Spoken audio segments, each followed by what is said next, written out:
बिस्मिल्लाहिर्रहमानिर्रहीम। अस्सलाम वालेकुम व्यूअर्स, मैं वेलकम करती हूँ आपका अपने यूट्यूब चैनल ड्रेसिंग मेनिया पर। ड्रेसिंग मेनिया की तरफ से सोइंग कटिंग के हवाले से जो कोर्स मैंने स्टार्ट किया है, इसकी ये क्लास नंबर 2 है।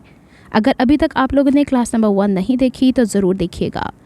बेसिक नॉलेज मैं इसलिए देना चाहती हूँ कि बहुत सी ऐसी चीज़ें हैं जिससे हमें आगाही नहीं होती है और फिर उसकी वजह से भी हमारी सोइंग के ऊपर बहुत अफेक्ट आता है। अमूमन नॉर्मल मशीन्स में साइड की तरफ एक दराज सा होता है या एक छोटा सा खाना बना हुआ होता है, जिसके अंदर हमें बहुत नेसेसरी चीज़ें साथ ही रखना पड़ती हैं ताकि हर छोटी से छोटी चीज़ हमें इस्तेमाल करने के लिए उठ के दूसरी जगह से वो ना उठानी पड़े। तो मेरी मशीन में तो ऐसा कोई सिलसिला नहीं है। तो यहाँ पे एक ट्रे है जो मैग्नेट इसके नीचे लगे हुए हैं, तो ये चिपक जाती है। इसके ऊपर जो मैं चीज़ें रख रही हूँ, पेचकस है। आपने देखा कल पेचकस से कितना हमने काम किया। सीम रिपर है, यानी टांका तोड़ने वाला या बखिया तोड़ने वाला आला है। 2 तरह की चिमटियाँ हैं। ये ऑल है, एक नुकीली सी चीज़, इसकी जगह आप एक मोटी सुई भी रख सकते हैं। 1 या 2 फिरकियाँ इसके अंदर रखूँगी और इस तरह की कैंची जब मैंने इस्तेमाल नहीं करनी तो बंद करके रखूँगी और जब मुझे काम करना होता है तो मैं इसे खोल के रख लिया करती हूँ। सेम यही चीज़ें आप लोग भी अपने पास रखें तो ज़्यादा कन्वीनियंट रहता है। तो ये सब कुछ जब मैं इसके अंदर पूरा रख देती हूँ, या वो यहाँ पे फिरकी मैंने हमेशा वो रखनी होती है जो एक ड्रेस की 2 भर के रखनी पड़ती हैं। और ये जो आपके हेयर क्लिप होता है या हेयर पिन होती है, इसको तो ज़रूर रखा करें कहीं ना कहीं, तो ये हमारे काम आती ही है। ये एक ट्रे तैयार हो गई है, इसे मैं रख दूँगी मशीन के ऊपर। देखिए आराम से चिपक गई है और ये यहीं पे रहेगी। इसके अंदर जो चीज़ें हैं अक्सर तो लोहे की हैं, इसके अंदर ही पेस्ट हो जाती हैं। ये है हमारा सीम गाइड जो अक्सर यहीं पे ही टंगा रहता है। इसके बाद बारी आती है एलईडी लाइट की। अच्छा, अगर तो जोकी मशीन आपके पास या दूसरी मल्टी स्टिचेस मशीन्स भी होती हैं जिसमें ये जो हमारे पास एक्स्ट्रा लगी हुई है लाइट, वो मशीन के अंदर ही होती है, तो बड़ी अच्छी बात है। लेकिन ये एलईडी लाइट आपको 500-600 रुपए की मार्केट से मिल जाती है।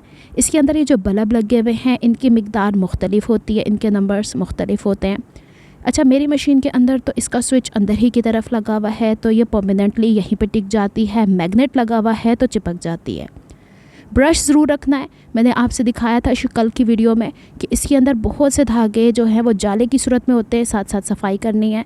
कुछ स्टोन्स मैंने टेबल पे रखे हैं, ये मुझे तो पेंट करके दिए गए हैं एक फ्रेंड की तरफ से। कभी कभी बहुत भारी ड्रेस होता है तो नीचे लुढ़कता रहता है, तो उसको मैं यहाँ पे फ़िक्स करने के लिए रखती हूँ। अच्छा, यहाँ से बार बार मैं इस वाले जो मेरे पास लाइट है एलईडी लाइट, इसको बंद नहीं करती। ये अटैच्ड है मेरी मशीन के उस वाले पोर्शन से जहाँ से मशीन ऑन एंड ऑफ़ होती है। तो मैं इसे जब मशीन ऑफ़ करती हूँ, जाहिर सी बात है जब मैंने यहाँ से काम करके टेबल पे जाना है, इस्त्री से काम करना है, तो वहाँ पे जाते हुए मैं इसका प्रेशर फुट मशीन का नीचे करती हूँ, नीडल हमेशा नीचे करती हूँ और डायरेक्टली मशीन बंद करती हूँ। वहाँ से फिर मैं आती हूँ इस्त्री की तरफ। मैं जो काम करती हूँ उसके अंदर इस्त्री का बहुत अहम रोल है। आप अगर कहते हैं कि आपको मेरे जैसे काम में फिनिशिंग चाहिए, सिलाई थोड़ी सी टेढ़ी मेढ़ी हो जाए कोई मसला नहीं, अगर आपने उसे प्रॉपर इस्त्री किया है ना तो आपके काम में बहुत नफासत आती है।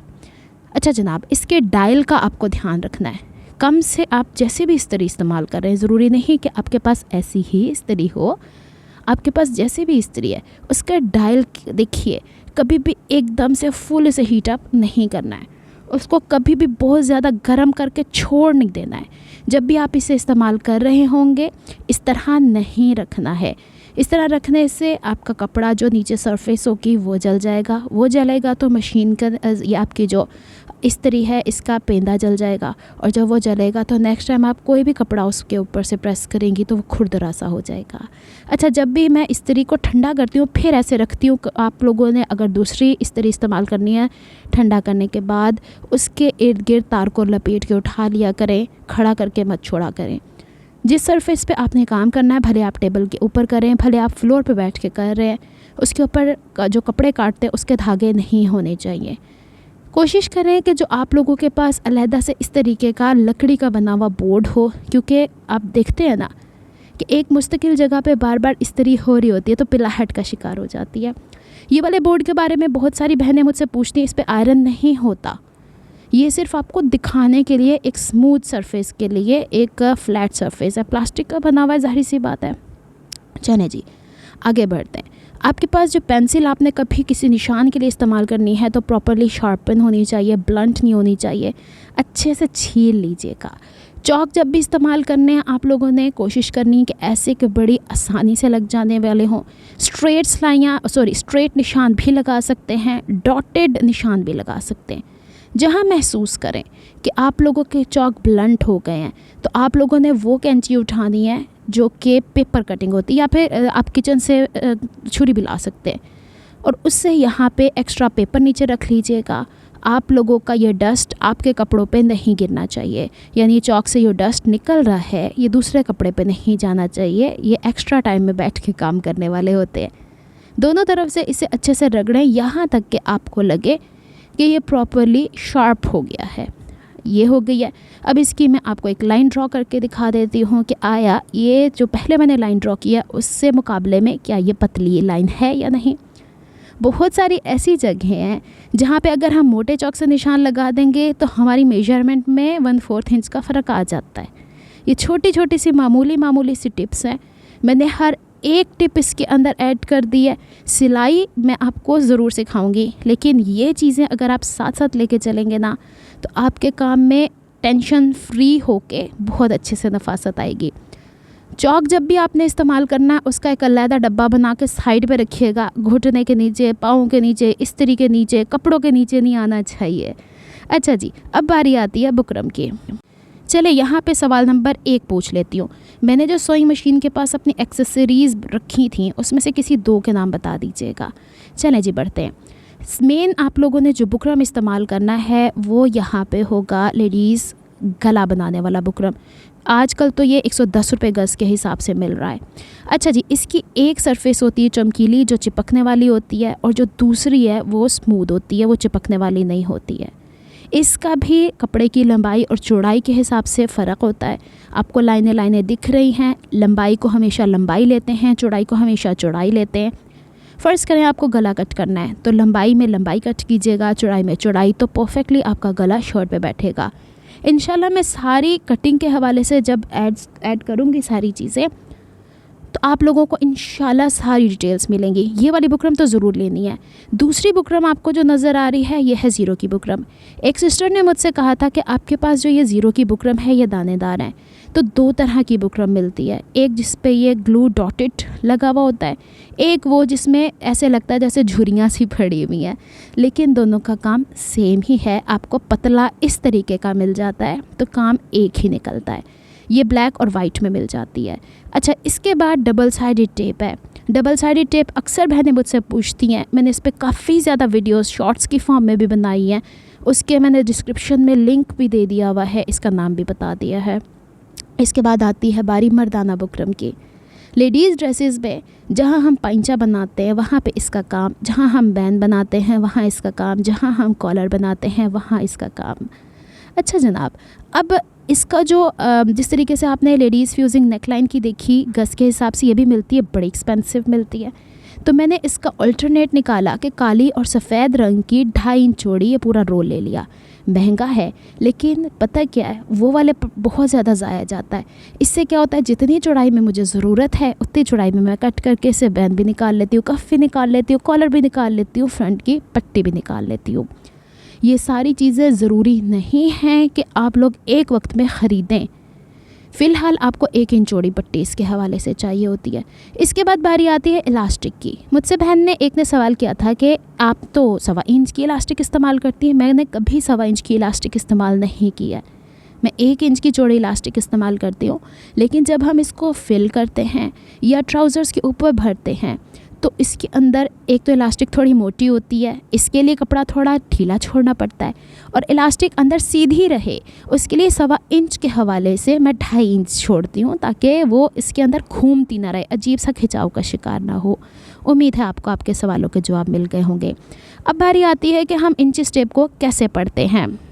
सवाल नंबर 2 मैं यहीं लगे हाथ पूछ लेती हूँ आपसे कि मैंने आपको मर्दाना बुकरम कितने रंगों में दिखाई है और इसके जो रोल था वो कितने इंच चौड़ा था। अब बारी आती है इंच स्टेप। इंच स्टेप होता है 60 इंच लंबा। एक तरफ आपको मिलते हैं इंचेस, दूसरी तरफ मिलते हैं सेंटीमीटर्स। 1 इंच बराबर होता है 2.5 सेंटीमीटर के।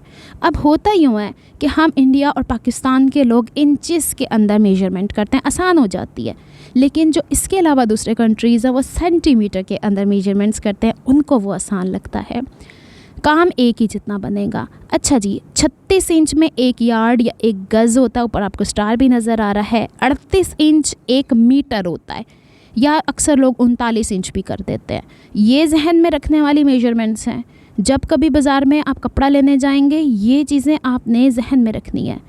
अब मैं आपको 1 इंच को पढ़ने का तरीका बता देती हूँ, ताकि आपको समझ में आ जाए कि हम लोगों ने इंच स्ट्रिप को कैसे पढ़ना है। यहाँ पे जो पहले है ना वो सिल्वर सा लगा हुआ है, तो उसको छोड़ देते हैं। यहाँ से लेके और 2 नंबर तक टोटल हमारे पास इसमें 16 निशानात होते हैं, यानी 2 नंबर वाला जो निशान है उसको भी काउंट करना है। ये जो 1 नंबर पे निशान है इसको 0 माना जाता है। इसके बाद आप लोगों ने यहाँ पे 1 नंबर और 2 नंबर के बीच में, यानी हर नंबर के बीच में एक उससे बड़ी लाइन, यानी इसके बीच की सबसे बड़ी लाइन होती है, इसे हम ½ इंच कहते हैं, यानी आधा इंच कहते हैं।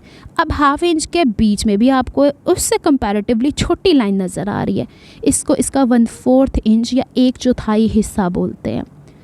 1 इंच में 16 लाइनें होती हैं, फिर 1 इंच में 2 हाफ होते हैं, 1 इंच में 4/4 हिस्से होते हैं। चौथाई का मतलब क्या होता है? 4 हिस्से होना। अच्छा जी, अब आपको पहला जो है वो नज़र आया 1/4 इंच, फिर ½ इंच, फिर 3/4 इंचेस, फिर एक पूरा 1 इंच हो जाता है। अच्छा जी, अब जो आपको कभी कहते हैं ना 1 सूत्र 2 सूत्र, तो वो 1 लाइन 2 लाइनें होती हैं, तो मैं उसको कह देती हूँ 1 इंच का 1 पॉइंट आगे, 1 इंच का 2 पॉइंट आगे। मैं इस तरीके से आपसे ये बात कर देती होती हूँ। वो ज़रा थोड़ी सी टिपिकल सी नॉलेज है ना, सूत्र इस्तेमाल करना थोड़ा सा मुझे अजीब सा लगता है, लेकिन टेक्निकल लैंग्वेज जो हमारे पास टेलर्स की है वो यही है। उम्मीद है आपको ये इंच स्टेप पढ़ना समझ में आ गया होगा। अगर नहीं तो थोड़ी सी वीडियो फिर पीछे करके देख लीजिएगा। इंच स्टेप को पढ़ना, इसके हिसाब से निशान लगाना बहुत ज़रूरी है। हमारे यहाँ जो इंच स्टेप अवेलेबल है उसके यहाँ सिल्वर कॉर्नर्स पे लगाया हुआ है, वो तिरछा होता है हमेशा। फर्स्ट इंच जो होता है ना वो डाउटेड ही होता है, लेकिन इसीलिए मैंने आपको 1 और 2 के बीच में कहानी सारी डिटेल में बता दी है। चलें जनाब, आपको लेकर आते हैं आज सिलाई की तरफ। बहुत ज़्यादा डिटेल्स होगी, आप भी थक गए होंगे। आप लोग जब गले बनाते हैं उसके अंदर से कपड़ा बचता है। आपने ये नेकलाइन देखा ना मेरा, तो उसके अंदर से बचा हुआ था, मैंने बचा के इसीलिए रखा था कि आप लोगों को सिलाई सिखानी है। अक्सर वीडियोस में मैंने आपसे कहा नेकलाइन बनाते हैं ना, तो नेकलाइन बनाने के बाद जो बुकरम बचते हैं फेंका मत करें। अगर आप बहुत ज़्यादा प्रोफेशनल भी हैं ना, फिर भी कभी ना कभी अपनी सिलाई को बेहतर बनाने के लिए इसके ऊपर ये काम करते रहिएगा जो मैं आपको करने की टिप्स आज देने जा रही हूँ।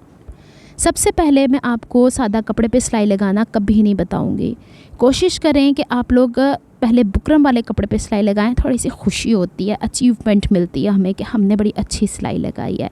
क्योंकि जो बिल्कुल न्यू सीखने वाली बच्चियाँ या बहनें हैं वो अगर देखेंगी हैं ये तो सिखा रही है, इसके ऊपर झोल आ रहे हैं, तो वो ज़रा सेटिस्फाइड नहीं होती। तो ज़रा काम में नफासत के लिए बुकरम जो हमारे पास ये नेक लाइन से निकले हुए हैं, अगर आपने बिल्कुल नहीं बिगनर है ना, तो आपने वो वाली बुकरम लेनी है जो कि लेडीज़ वाली मैंने थिक वाली दिखाई थी। 0 की भी लगा सकते हैं, इट्स योर चॉइस, लेकिन काम में थोड़ी सी फिनिशिंग तो लानी है ना।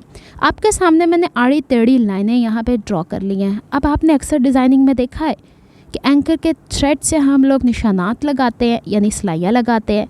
तो बाजू का तो आपने टेलर्स को देखा वो फुट के गैप से दे धनाधन सिलाइयाँ लगाते चले जाते हैं। भाई वो लोग तो बहुत ज़्यादा प्रैक्टिस पे होते हैं ना, तो हम लोगों को तो अभी सीखना है।